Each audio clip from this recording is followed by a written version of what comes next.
from. I think that's Veda for you. Pratama getting an absolute warm welcome. It could be for me, actually. Yeah, you're probably right, Fran. It's probably for me, but no, it will be for the pole sitter, Veda Pratama, of course, the home hero this weekend. There's quite a few of them. There's 7 on the grid this weekend, including 2 Indonesian wildcards, but the grandstands are filling up nicely for Asia Talent Cup Race 2 here on Sunday morning. But yes, it was a phenomenal duel yesterday, as I was saying.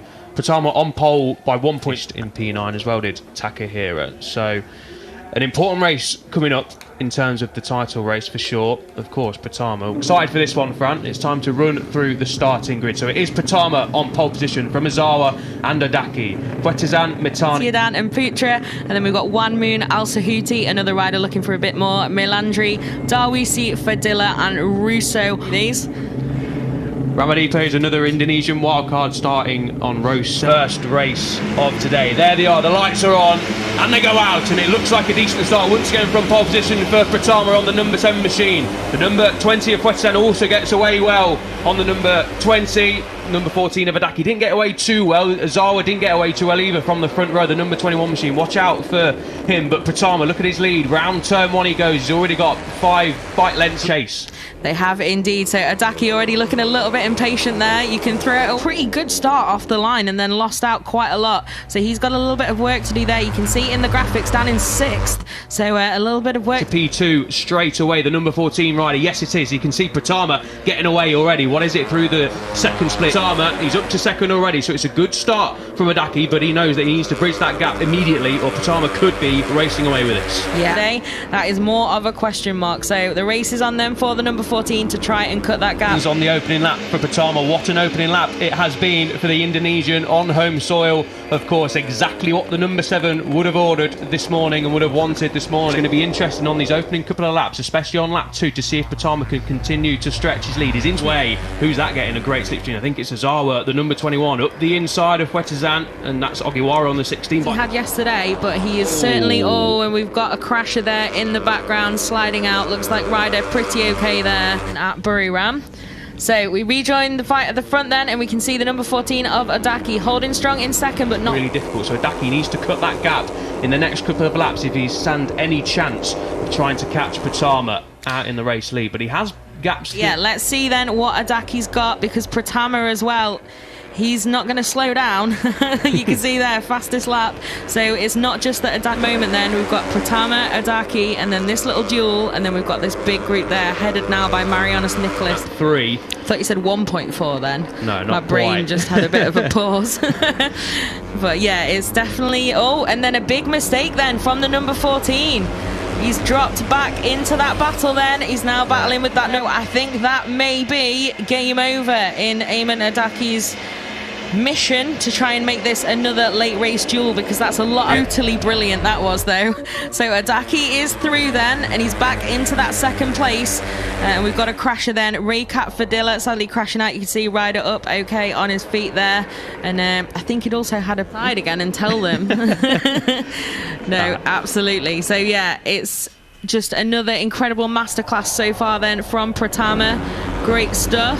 Seeing our grandstand opposite erupt a little bit, and I was wondering why is that, and it's Pratama's already passed, and with one bike and then the big gap, you're not quite aware that it is the race lead coming through. But that performance so impressive then. Oh no, we've got another crasher then. Alma confirmation of the number 24's crash down at turn 1. We've seen it a few times this weekend already. That's where Ozawa and for Odaki in that second place. We've already got Pratama well past us and off on his mission to win a 5th race in a row.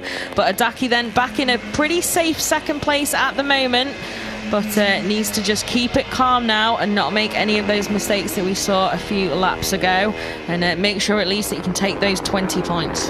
Yeah, a runaway victory incoming for Pratama, much to the delight of the... News in Indonesian, please head there and find out. It couldn't be better timing, as we've got Pratama. He's 9th, remember. He's slipped down to 3rd in the overall standings. Takahira, watch out for the number 9 machine. He'll be very, very hungry to at least try and battle for the podium like he didn't do yesterday. Had a disastrous Sunday back in Japan on home turf. Didn't complete the sighting lap, did Takahira. Remember, he went into that weekend level on points with the number 7 on screen. Did Takahira from the chasers. There you can see no one else in sight for the number 7. Live championship standings, 145 points from a possible 150. Starts do not get much better than that to a season. To be fair, they did one time for Tayo Furusato, who got the full set in 2021. But no, it's an incredible season so far for Pratama. I mean, we saw some really impressive stuff from him last season. A little bit interrupted by injury, that was, when he was making his debut. But this year, just, class of the field so far, and certainly in this race here on home turf. And I'm sure the fans are loving it, and you should enjoy it. It is a truly impressive performance. And Sector 1, flick through Sector 2, and the hard braking zone down at turn 10 lends itself perfectly for some nice overtaking. It's done him too greatly to be able to stay with the number 7 either, so very impressive race from Adaki. This is a good fight now, isn't it? Look, it's absolutely bunched up, and I'm sure it will do even more. Now we've got the slipstream down the main straight. Adaki's managed to escape attack from that slipstream there, but I'm sure we're going to have surely at least a move here. No, line astern. 5. Here is your runaway race leader, Veda Pratama, on the number 7 machine. He's a star in the making, isn't he, Fran, from Indonesia? As you rightly mentioned, we've got a couple of them coming up through the ranks, including Mario Aji, who's going to make his Moto2 debut next year, which is a tantalising prospect. Mario, probably a little bit too big now for the Moto3 machines that he's racing on, but Hiroki just struggling with rear end grip, who knows? It's very tough conditions out there, but he's got 2 compatriots right behind him, and this is going to go all the way to the wire. It really is. So yeah, another 2 of Age Talent Cup action. There you can see the gap for race leader Pratama. He is well on his way to a 5th victory of the season and 2nd this weekend. He is indeed. So you can once, and that is when he crashed out on the last lap in Japan. We didn't see what happened back there in Japan either, but it is last lap time here in Indonesia for race 2 of the Age Talent Cup. Veda Pratama on the number 7, well clear, 5.7 seconds to be exact, of the 2nd place group fight. Yep, so this is going to decide it then, and Adaki again, no attack on the main straight as the last lap begins. Group battle then in that fight for 5th. Pratama just nice and smooth out the front, keeping it clean. He's got such an advantage. You can also afford a wheelie, hint hint, if you want to, Veda. But yeah, really great performance from him. But what is happening in that podium fight and in that battle for 5th?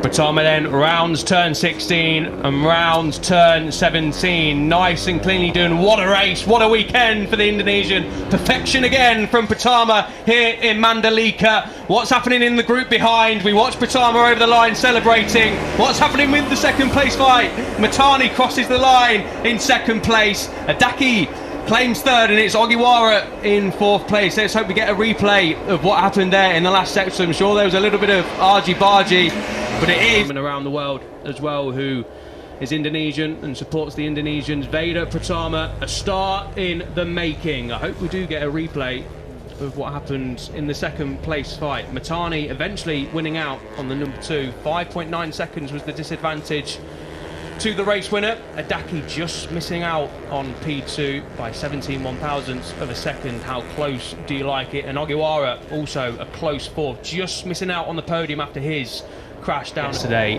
to be with him. So here's the final results then from race 2 in Indonesia. Pratama does the double once again like he did in Japan. Matani or his Putra rounded out the top 10 with Al Sahuti, Ramadipa, the Indonesian actively, and here are the riders who unfortunately didn't make the checkered flag. Getting Tani limits the damage. Pratama on 145 points, now 57 clear with 6 races to go in the 2023 title chase. Takahira loses more ground but recovered well in race 2. Hafi in 7th, Al Sahuti in 8th. Azawa stays in 9th place but gets more points on the board, does the number 2 of Zen Mitani as well.